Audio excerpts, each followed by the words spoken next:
영원하신 팔 함께 하사 항상 나를 붙드시니 어느 곳에 가든지 요동하지 않음은 주의 팔을 의지함이 주의 영원하신 팔 주의 영원하신 팔 함께 항상 나를 붙드시니 항상 나를 붙드시니 어느 곳에 가든지 요동하지 않음은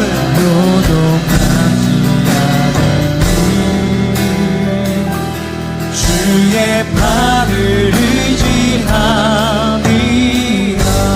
고난 내 영혼 고난 내 영혼 편히 쉴 곳과 풍랑 잃어도 안전한 폭풍까지도 다스리시는 주의 영원한 팔 의지 주의 영원하신 팔 함께한 항상 나를 붙드시니 항상 나를 붙드시니 어느 곳에 가든지 요동하지 않음은 주의 팔을 의지함이라 나의 믿음 연약해져도 나의 믿음이 연약해져도 미리 예비한 힘을 주시며 위태할 때도 안보하시는 주의 영원한 팔 의지 아멘 주의 영원하신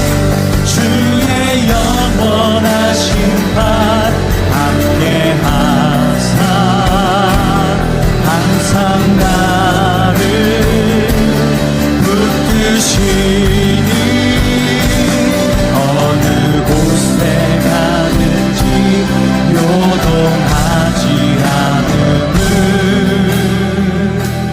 주의 팔을 의지함이라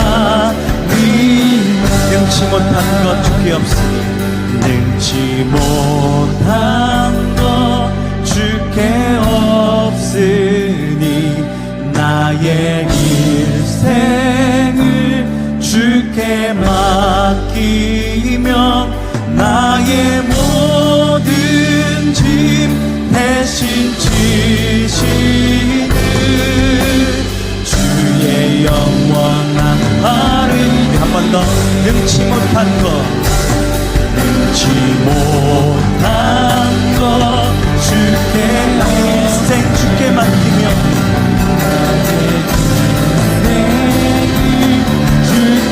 나의 모든 짐 대신 지시며 나의 모든 짐 대신 지시는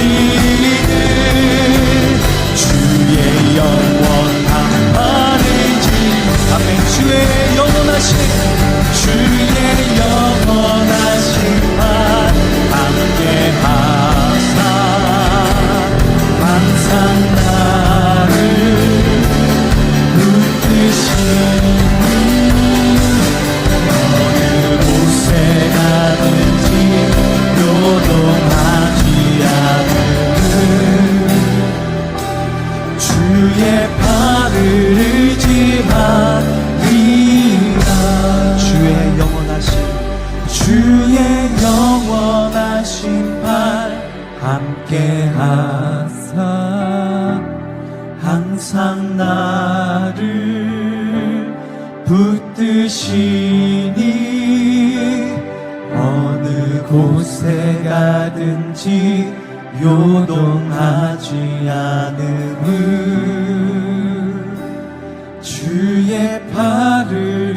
어찌함이라.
부유하고 불의한 시대에 하나님의 정의와 하나님의 공의를 외친 선지자 아모스. 아모스에 의해 선포된 심판의 말씀, 아모스 12번째 시간이고 마지막 시간입니다. 아모스의 선포가 지금 우리에게 특별히 더 와닿는 것은 그가 활약했던 북이스라엘의 상황과 현실, 그리고 그 사회 안에 만연한 죄악이 현재 우리가 사는 대한민국, 그리고 우리 사회 안에서 벌어지고 있는 일들과 분명 연관이 있기 때문일 것입니다. 위임된 권력일 뿐임에도 불구하고 마치 자신이 잘나서 자기가 능력이 있어서 그 자리에 앉은 것처럼 착각을 하고 왕정시대의 왕보다 더 교만한 태도를 취하되 무소불위의 권력을 무도하게 휘두르는 지도자들, 맡겨진 권력을 통해 국민을 섬기고 하나님의 정의와 공의가 실현된 사회를 만들기 위해 노력을 하기보다는 어떻게 해서든 자신의 입속을 챙기고 자기 주머니를 꽉꽉 채워넣는 탐관오리들. 그러는 가운데 가난하고 힘없는 사람들의 신음은 거세어져 가고 사망의 냄새가 진동하는 것은 아모스가 예언을 선포했던 그때나 아모스서를 나누고 있는 지금이나 같더라고 했습니다. 그래서요, 엄중한 마음과 태도로 주어진 말씀을 아모스서를 마주해야 할 것이라고 말씀을 드렸죠. 하나님은 지금 우리들에게 대한민국 사회에, 한국 교회에 아모스서를 통해 말씀하고 계시더라는 것입니다. 아모스의 선포는 결국 우리를 향한 것입니다. 우리를 향한 하나님의 말씀으로 여기고 받고 그 말씀에 따라서 우리의 삶을 고쳐야만 회복의 그 날을 맞이하게 될 것입니다. 여러분, 결국에는요, 말씀에 답이 있어요. 말씀으로 우리의 모습을 비춰보고 말씀을 다림줄 삼아 우리의 삶을 말씀 앞에 정돈시켜야만 저와 여러분들이, 우리 대한민국이, 그리고 우리 모두가 살 수 있음을 우리 모두 기억하고요, 하나님의 말씀 앞에 진중하게 설 수 있기를 바랍니다. 아모스는 북이스라엘 주변 국가들에 대한 심판을 먼저 이야기한 후 북이스라엘에 대한 하나님의 엄중한 심판을 선포합니다. 그러면서 마지막으로 하나님께서 아모스 선지자에게 보여주신 5가지의 환상을 통한 심판을 이야기하면서 모든 예언을 마무리합니다. 여러분, 이런 말씀을 드렸어요. 하나님을 알아야 한다라고 말입니다. 하나님이 어떤 분이신지를 알고 하나님의 본심이 무엇인지를 알아야 한다라고 했어요. 그것이 가장 중요하다라고 했습니다. 교회 출석이 중요한 것이 아니라 헌금을 얼마나 냈으며 또 얼마나 많은 종교 행위나 업적을 행했느냐 하는 것이 아니라 하나님을 아는 것이 중요하다라고 했어요. 하나님께서 그걸 원하신다라고 했습니다. 여러분, 우리도 그렇지 않습니까? 누가 이제 뭔가를 나에게 해주고 뭘 또 사주고 어디 좋은 곳을 구경도 시켜주면 좋긴 하죠. 그런데 정작 우리 자신에 대해서는 궁금해하지도 않고 나에 대해서 알려고 하지도 않으면 섭섭해요. 때로는 불쾌합니다. 나는 분명 이것 좋아한다라고 했는데 이건 안 해주고 저것만 해줘봐요. 가만 보니까 나 좋아하는 것이 아니라 자기가 좋아하는 것을 주는 겁니다. 자기 만족으로 하는 거죠. 그래서 이제 결국 그 사람은 나를 사랑하는 것이 아닌 것입니다. 자기 사랑하는 거예요. 자기 만족을 위해서 나를 이용하는 거예요. 나에게 이것도 주고 저것도 주고 이런저런 것들을 해준 것은 나를 사랑해서가 아니라 자기 만족을 위해서 한 것일 수 있습니다. 자기 만족을 위해서 나를 도구화한 것일 뿐이다라는 거죠. 그럼요. 당연히 이제 기분이 나쁘죠. 하나님께서 정확하게 그 말씀하신 거예요. 예배를 하긴 하는데 하나님을 위한 예배가 아니래요. 우리 좋아서 한 것일 뿐이래요. 헌금도 그렇고 봉사도 그렇고 이런저런 종교 행위가 과연 하나님을 위한 것인지를 솔직하게 생각해 보라고 말씀하십니다. 목회를 해보니까요, 그런 게 참 많이 보였어요. 자기 만족을 위한 행위들, 그와 같은 열심들, 자기 마음 편하려고 하는 것들. 하지만요, 그거 건강한 거 아니거든요. 하나님께서도 분명하게 말씀하시지만 하나님은요, 하나님을 알기 원하신답니다. 하나님이 어떤 분이신지를, 하나님이 어떤 일을 행하셨는지를, 하나님께서 무엇을 좋아하시는지를 알기 원하신대요. 그게 바로 사랑이래요. 하나님을 사랑하는 것이래요. 사랑의 시작이래요. 하나님을 사랑하는 것이 제일이래요. 이런 맥락에서 폴 틸리라고 하는 신학자는요, 이런 얘기한 거예요. 사랑의 첫째 의무는 귀를 기울여 듣는 것이다. 사랑의 첫째 의무는 귀를 기울여 듣는 것이다. 그래서 들어야 합니다. 뭔가를 하려고 하기보다는 일단은 들어야 합니다. 하나님의 말씀을 듣고서 하나님이 어떤 분이신지, 하나님께서 무엇을 좋아하시는지를 알고서 그 다음에 그 알매 따라 삶을 살아내야 하는 것입니다. 그러면요, 실수 없어요. 하나님께서 그런 삶 좋아하세요. 왜요? 하나님을 알고서 하는 것들이니까. 하나님께서 원하시는 삶을 사는 것이니까. 그래서 하나님은 이스라엘 백성에게 들으라 이스라엘이라고 자주 말씀하셨던 것입니다. 듣고서 제발 좀 하나님을 제대로 알라고 하신 거예요. 니들 원하는 거 하지 말고 내가 원한다라고 하는 것 좀 해. 이 말씀하신 것입니다. 그러면서요, 하나님은 이런 분이시죠. 하나님은 창조주이십니다. 아버지세요. 하나님께서 우리를 창조해 주셨는데 하나님은 우리만 하나님의 형상을 따라 지으셨다라고 하십니다. 사실 하나님의 형상이라고 하는 것은 우리의 겉모습은 아니죠. 오히려 하나님의 속성, 성품 같은 것입니다. 하나님은요, 우리 겉모습처럼 생기지 않으셨어요. 하지만 하나님은 충분히 우리처럼 보여주실 수 있으세요. 하나님이시니까 못할 게 없으시거든요. 그리고 하나님이 인간의 몸을 입고 오신 예수님이 계시죠? 예수님은 인간의 몸을 입고 오신 하나님이십니다. 아무튼 하나님의 형상을 따라 지으셨다라고 하는 것이 물론 겉모습을 의미하는 것은 아니지만 그럼에도 참 중요합니다. 다른 무엇보다 하나님께서 우리를 사랑하시는 중요한 이유가 됩니다. 아마 부모님들 다 경험하셨을 거예요. 자식은요, 부모 닮았어요. 어디 한 군데라도 닮았어요. 그게 참 신기해요. 딱 보면 누구 자식인지를 알아요. 닮았는데 이상하게 예쁘대요. 이상하게 라고 하는 단어가 거슬리는데도 은근히 기분이 좋아요. 부모 마음 다 그래요. 나는 못났어도 자식 잘났다라고 하면 그냥 좋아요. 이게 바로 부모입니다. 그런데요, 자식이 늘 예쁜 짓만 하겠어요? 아니요, 엄청 속썩여요. 속썩이는 것이 자식입니다. 저도요, 저희 자식 키우면서 참 많이 회개했어요. 부모님 생각 많이 났어요. 아, 내가 그랬구나. 내가 우리 부모님께 몹쓸 짓 한 거 도로 내가 다 받는구나. 이 생각 들었어요. 말 잘 듣기만 하고 말썽함을 안 피우고 그러면 자식인가요? 물론 그런 자식도 있겠지만 제 자식은 안 그랬어요. 그래도 이제 미워하지는 않았어요. 그렇다고 해서 안 볼 생각하지 않았습니다. 물론 안 보겠다라고 하죠. 그럴 때가 있긴 했어요. 심각할 때는 집 나가라고, 따로 살자라고 할 때도 있었어요. 그런데 또 봐요. 다시 봐요. 얼굴 보면 미워할 수 없어요. 저 얼굴에 제 얼굴이 있는데 어떻게 미워하겠어요. 복창 터지면서도 끝까지 챙겨주죠. 사고 치면 해결해줘요. 그래서 하나님께서도 자식인 우리가 사고 쳐서 해결해 주신 거예요. 왜요? 아빠니까. 자식이 아프면, 자식이 사고 치면, 자식에게 회초리를 대면 부모 마음이 더 아파요. 찢어져요. 뭐라 설명할 길이 없습니다. 밥이 안 넘어가요. 여러분, 하나님의 마음이 그러셨던 것입니다. 찢겨진 그 마음 부둥켜 안고 자기 몸 찢으신 거예요. 그게 바로 십자가잖아요.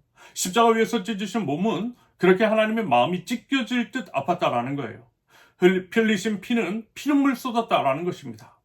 죄악 가운데 행하는 내 자식 보면서요. 그래서 이제 십자가에 올라가신 것입니다. 눈에 넣으면 아파요. 하지만 눈에 넣어도 안 아프다라고 거짓말하는 것이 부모입니다. 엄청 아픔에도 불구하고 그 아픔을 참는 것이 부모 마음입니다. 아버지 하나님의 마음이 그러시다라는 거예요. 여러분, 그 마음 아느냐는 거죠. 그 하나님을 아느냐는 것입니다. 그 하나님과 그 하나님의 마음을 알면 하나님께서 무서운 심판을 선포하시고 징계를 내리셔도 오해하지 않아요. 오히려 기대할 수 있어요. 뭘요? 하나님께서 회복시켜 주실 것을 말입니다. 왜냐하면 하나님의 본심은 심판과 징계가 아니라 회개와 회복이니까. 우리 그 하나님의 마음을 아니까. 알면 심판 중에도 오히려 기대할 수 있어요. 제가 어렸을 때 아버지께 대나무로 만든 회초리를 맞았을 때, 맞아서 피멍 들어서 방에서 울고 있었을 때 아버지께서 다가오셔서 약 발라주셨어요. 옥도정기라고 빨간 약 종류의 소독약을 발라주셨어요. 그리고 안아주셨어요. 말하자면 하나님이 그런 아버지세요. 비록 잘못했을 때, 죄악 가운데 행했을 때 따끔하게 회초리를 드시지만 결국에는 옥도정기 발라주시고 안아주시는 아버지 하나님. 비록 회초리를 드리는 것이 본인도 너무 가슴 아프고 찢겨질 것 같지만 사랑은 불의를 기뻐하지 않는 것이기에 그 찢어지는 마음을 부둥켜 안고 때리세요. 하지만 약 발라주시고 안아주신다고요. 그게 바로 아버지 하나님이시라고요. 그래서 오늘 본문 아모스의 마지막이 그렇습니다. 그와 같은 내용 아버지의 사랑으로 마무리가 돼요. 사실 늘 그랬습니다. 성경은요 늘 회복의 메시지를 이야기해요. 그 하나님을 기대하고 그 하나님을 기대하리라고 그 하나님을 신뢰하라는 것입니다. 하나님을 제대로 알면 충분히 그럴 수가 있고 그와 같은 결말을 예상할 수 있다라는 거죠. 저는요 지금 대한민국 사회가 마주한 상황도요 그러하다라고 믿습니다. 하나님은 분명 대한민국을 붙들고 계세요. 우리 국민 사랑하세요.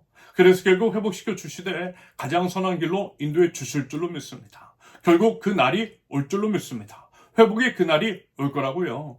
우리는 다만 하나님 나라 백성으로서 하나님의 말씀 앞에 엎드려 그 말씀이 무엇인 줄을 듣고 하나님이 어떤 분이시고 뭘 원하시는지를 알아 하나님의 명예를 위해서 살아가면 되는 것입니다. 하나님께서 원하시는 삶의 예배를 드리면 된다라는 거예요. 종교행위 말고요. 이웃을 살리고 우리 모두를 살리는 삶의 예배. 하나님께서 받으시고자 하는 산제물의 예배를 올려드리면 되는 것입니다. 아무튼 아모스는 마지막으로 5가지 환상을 통해 이스라엘에 대한 심판을 말해요. 첫 번째와 두 번째, 메뚜기와 불을 통해 먹고 사는 것, 인간의 생존과 관련된 기본적인 것들을 다 없애버리시겠다라고 합니다.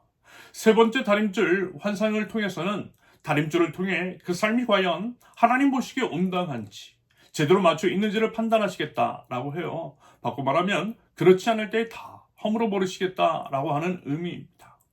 네 번째 여름 과일 광주리 환상을 통해서는 이스라엘에서 추수의 때가 여름이므로 우리나라는 가을이지만 이스라엘은 여름, 그래서 추수의 때처럼 심판의 때 열매를 거둘 때가 임박했음을 말씀하고 계십니다.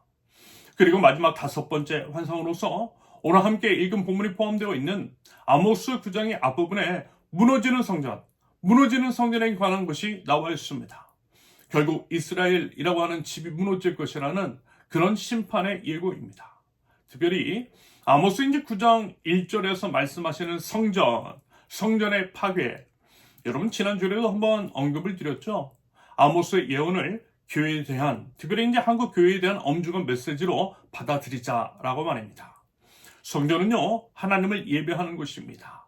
하나님을 예배하는 것. 여러분 그 성전을 누가 치신대요? 하나님께서요. 하나님께서 하나님을 예배하는 성전의 기둥을 치셔서 성전이 무너지게 하신대요. 하나님께서 교회를 무너뜨리신다라는 것입니다. 하나님이 하나님을 예배하는 성전을 무너뜨리신다라고 하는 이 역설적인 상황에 대해 우리는 정말 엄중한 마음으로 임해야 할 것입니다. 질문을 해야 한다라는 거예요. 왜 이와 같은 일이 일어났는지, 왜 하나님께서 교회를 무너뜨리시는지, 그 이유가 무엇인지를 진지하게 고민을 하고 질문을 드려야만 합니다. 그러면서 그 이유는 한마디로 표현을 하면 역시 지난주에 말씀을 드렸던 것처럼 우상의 제단처럼 변질이 되어서 그래요. 하나님께서 성전을 무너뜨리시는 양상은 정확하게 선지자들이 우상 제단을 무너뜨리시는 것과 같습니다. 하나님을 예배하는 성전이 우상을 예배하는 제단, 신전처럼 변질되었다라는 거죠. 우상을 숭배하는 것이니 무너져야 한다라는 것이고요. 하나님께서 무너뜨리시겠다라는 것입니다. 반대로 하나님을 온전히 예배했다면 무너뜨리실 리가 없는 것입니다. 그러므로 이 말씀은 한국교회가 하나님을 예배하는 것이 아니라 세속적인 것들을, 돈을, 물질을, 건물을 성령과 권력을 예배하고 있으면 하나님께서 모두 다 무너뜨리시겠다라고 하는 말씀입니다. 그런 거 필요 없다라는 거예요. 그게 바로 심각한 죄라는 것입니다. 아무리 예배를 한들 그것들은 하나님과 무관한 것이고 심판의 대상이라는 것입니다. 한편 우상은 이런 것이라고 말씀을 드렸죠. 우상은요, 자기 욕망의 투영입니다. 자기 욕망을 충족시키려고 만든 것이 우상인 거죠. 우상 숭배자들은요, 자기 욕망을 충족시키기 위해서 수단과 방법을 가리지 않아요. 심지어는 사람을 도구화하고 대상화합니다. 쓰다버리는 물건처럼 사람을 그렇게 취급해요. 아울러 우상은요, 하나님의 형상을 따라 지음을 받은 사람을 공격함으로써 인간의 원형인 하나님께 대항한다라고 그랬죠. 여러분, 사람은요, 한 사람도 예외 없이 하나님의 형상을 따라 지음을 받았습니다. 그러므로 이웃에게 하는 것이 하나님께 하는 것이 됩니다. 하나님께 하는 것이 이웃에게 하는 거예요. 그래서 하나님 사랑은 이웃 사랑과 같다라고 말씀하신 것입니다. 그러므로 우상서에는 이런 일이 벌어져요. 사람들이 죽었나요? 죽어도 대수롭지 않게 여겨요. 뭘 그런 거 가지고 호들갑이냐고 그렇습니다. 얼렁뚱땅 넘어가요. 마치 물건을 쓰다 버리는 것처럼 감정이 없어요. 볼펜 다 쓰고 버릴 때 별로 게 없잖아요. 그런 식입니다. 사람이 죽었는데 그런 식이에요. 우상 숭배자들은요, 사람을 그런 식으로 대해요. 자신의 이익, 욕망, 권력을 위해서라면 사람을 그렇게 함부로 대해요. 우상은 정확하게 사람 목숨을 바치길 원합니다. 인당수에 빠진 효녀 심청의 이야기 다 그런 거예요. 사람을 희생양 삼는 것, 그래서 사망의 냄새가 가득한 것, 죽음을 대수롭지 않게 생각하고 그것에 무뎌지는 것은 우상사회 안에서 벌어지는 일들이라는 것입니다.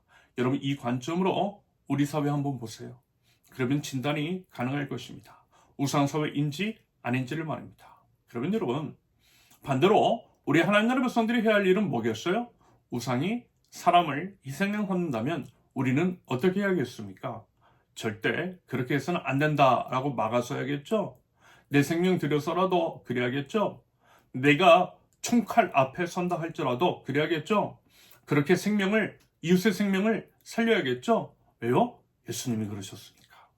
내 생명 살리시겠다라고 내 대신 십자가 위에 올라가셨으니까.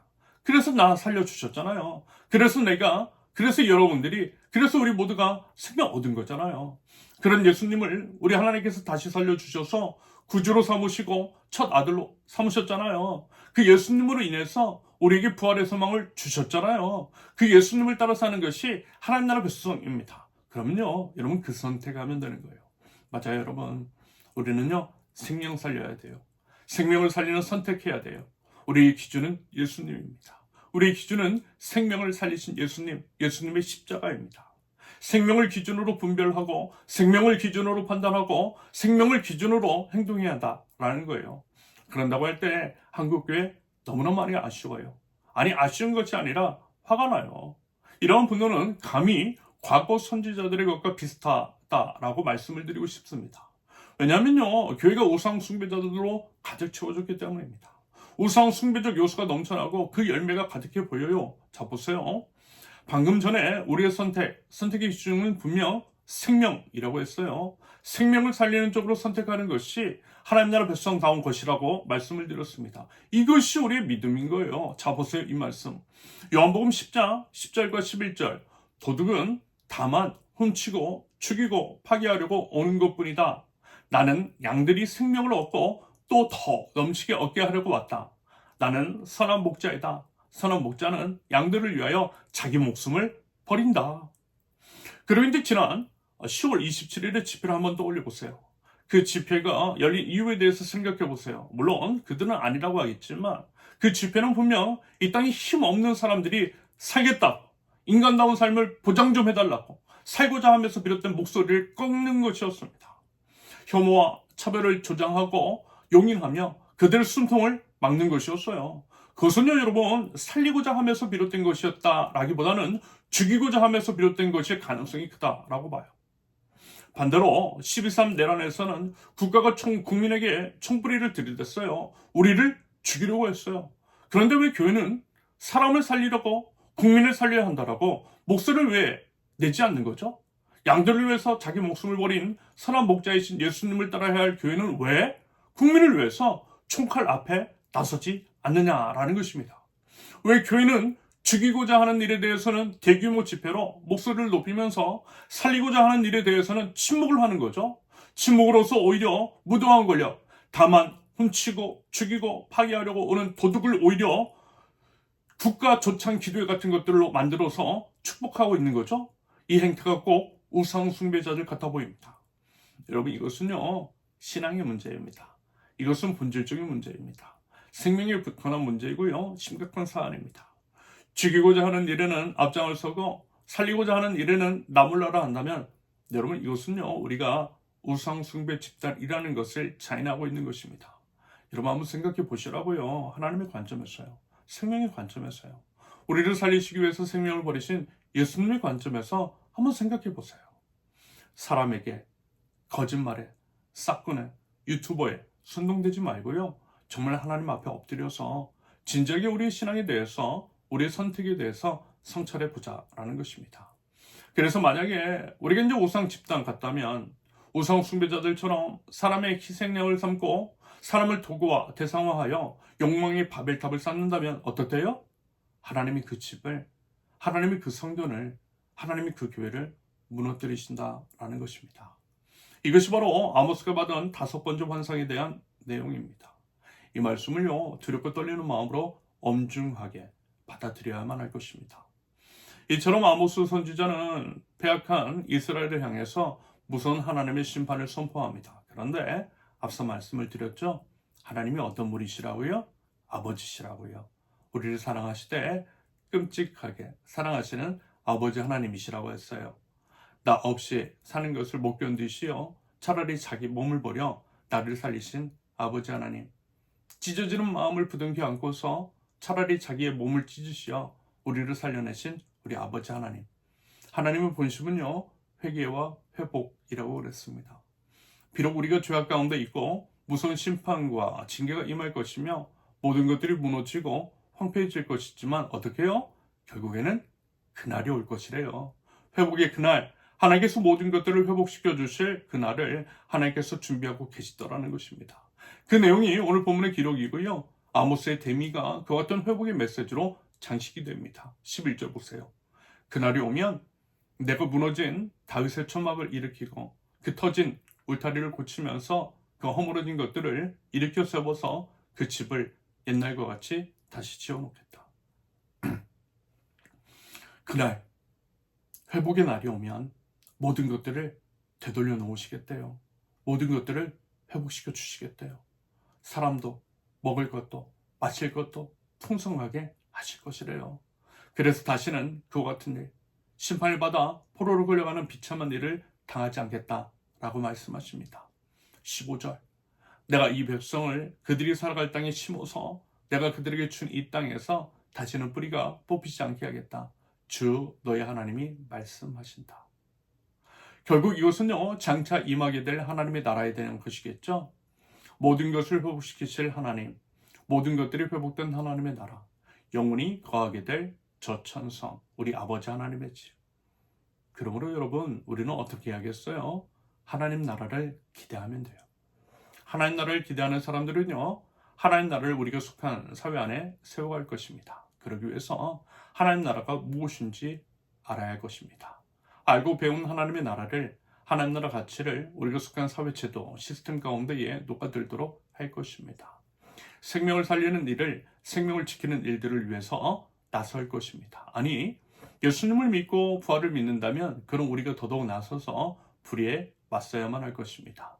그것을 통해 우리는 우리에게 부활이 있음을, 믿는 자의 부활을, 믿음을 증거할 수 있다는 거예요. 더더군다나 요즘 같은 상황에서는 이 믿음이 필요합니다. 하나님은요, 지금 우리 믿는 자들에게 그 믿음 요구하세요. 세상 사람들도 우리 믿는 자들에게 그와 같은 믿음을 보고 싶어 하는 것 같아요. 그래서 저는 어쩌면요, 지금 이 시기가 기회일 수 있다고 봐요. 하나님께서 우리 이제 교회가 회복될 수 있는 기회를 주시는 것일 수 있어요. 세상 사람들에게 우리에 대한 인식과 편견을 바꿀 수 있는 기회일 수 있다고 봐요. 너무 좋은 기회인 거죠. 생명을 살리고 생명을 살리는데 앞장을 서며 이웃과 공감하며 더불어 살아가는 공동체라고 하는 것을 드러낼 수 있는 좋은 기회일 수 있다라고 봅니다. 무엇보다 앞서 말씀을 드렸던 것처럼 우리의 믿음이 생명 살리는 믿음이고 부활의 믿음이 있기에 죽음도 두려워하지 않는다라고 하는 것들을 드러낼 수 있는 너무 좋은 기회라고 생각합니다. 여러분, 우리요, 그 믿음 회복해야만 합니다.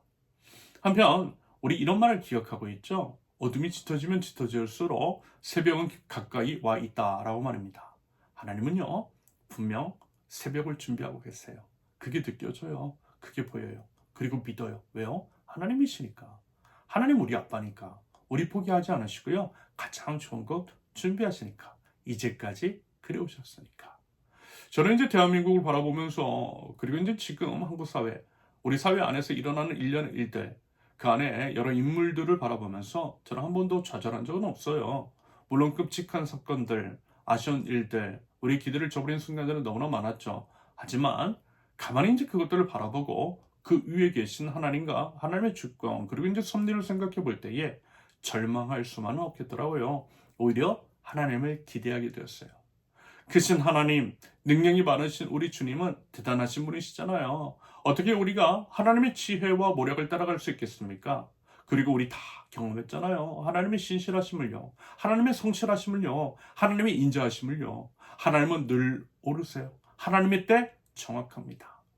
요셉이 이집트로 팔려갔지만, 그래서 요셉과 야곱에게는 불행이었지만 결국 모두의 행복이 됐잖아요. 단기적으로는 이스라엘 민족을, 장기적으로는 모든 인류를 구원하시려는 하나님의 빅픽처가 그 안에 있었잖아요.